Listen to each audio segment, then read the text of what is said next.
What exactly is a vaccine passport? It's a very kind of heavily laden term because people are quite angry about it. But essentially, it's a way for you or me to show someone else that we have been vaccinated. But how it actually works and what it looks like, that's a real kind of conundrum at the moment because there are no standardized rules for what an app might look like or what even a paper printout of a passport might look like. Are there any countries that have instituted a COVID-19 vaccine passport type plan or program? Yeah, there's quite a few working on it.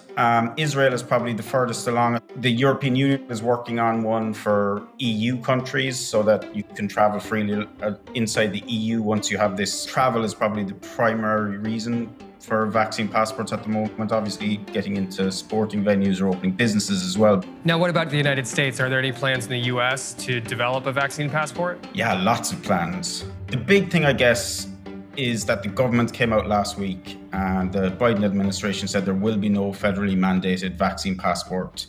Well, let me be very clear on this. I know there's been lots of questions. The government is not now, nor will we be supporting a system that requires Americans to carry a credential.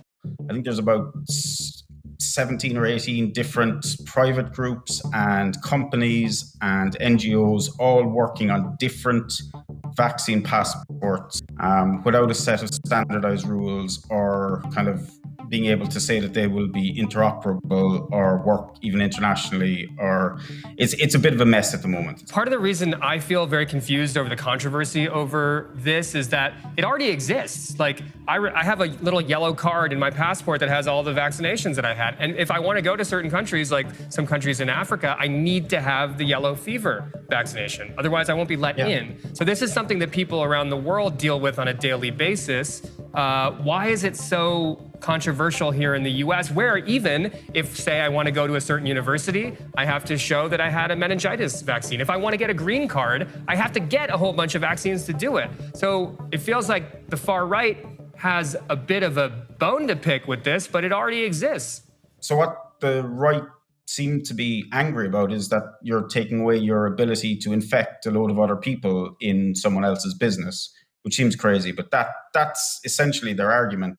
No COVID vaccine passports.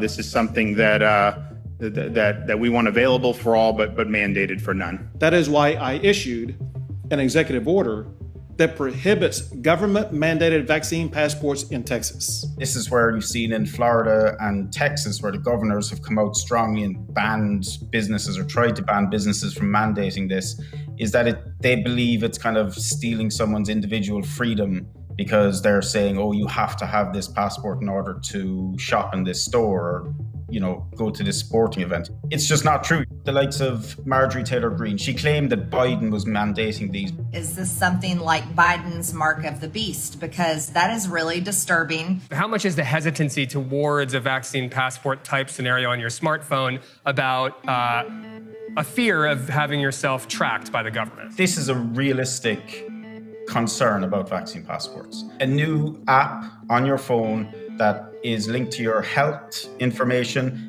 and then obviously can be linked to your whereabouts because you're using it at a certain premises or going on a certain flight.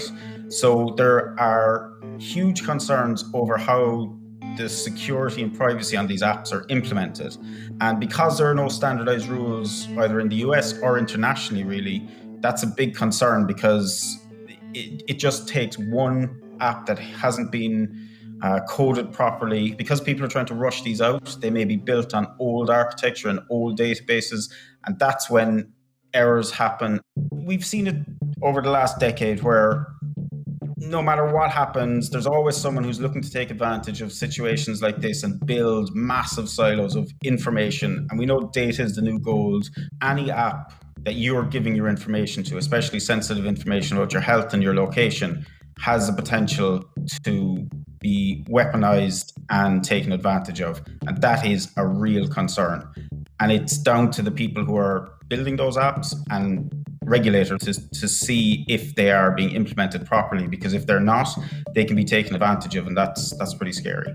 However, those real concerns are also being leveraged by those on the right who might use it as part of their culture war against anything that has to do with vaccinations against anything that has to do with taking COVID as seriously as we might want to get it under control. Yeah, and like the right aren't even making the privacy argument. They're making the individual freedom argument that people's freedom has been taken away, which is, not a real argument, essentially.